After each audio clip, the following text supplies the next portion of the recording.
In 2020, a Republican Senate and a Republican administration led 5 historic pandemic rescue packages on a completely bipartisan basis.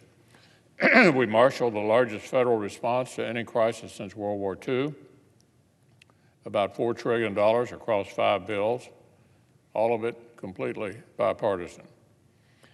But now Washington Democrats have other ideas.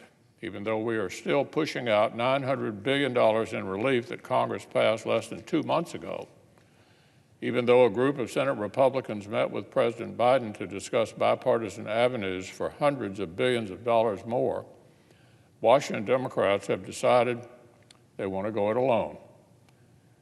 It was last March, remember, when a senior House Democrat called this disaster, quote, a tremendous opportunity to restructure things to fit our vision.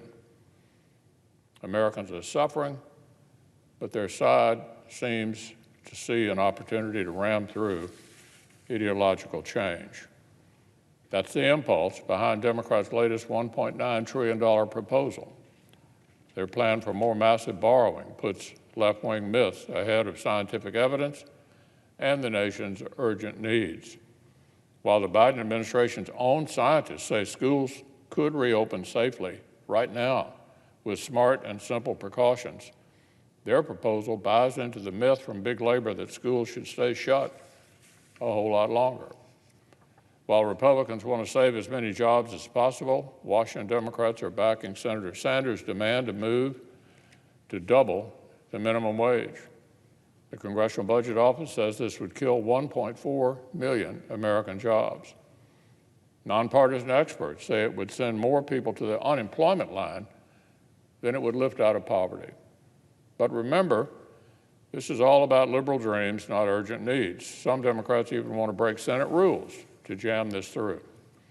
Last week, the Senate had a 14-hour voting marathon on amendments to the phony partisan budget that Democrats jammed through as a procedural first step. We got senators on record on a host of questions that matter to American families. Sadly, Democrats blocked our efforts to say that at the very least, school districts where teachers have been vaccinated certainly need to reopen, to press states to accurately report nursing home deaths, to protect the free exercise of religion, and several more. Other amendments divided Democrats and were adopted. For example, over some Democrats' objection, the Senate said illegal immigrants should not receive stimulus checks, that the Keystone XL pipeline should not be canceled, and that our government should not declare war on fracking.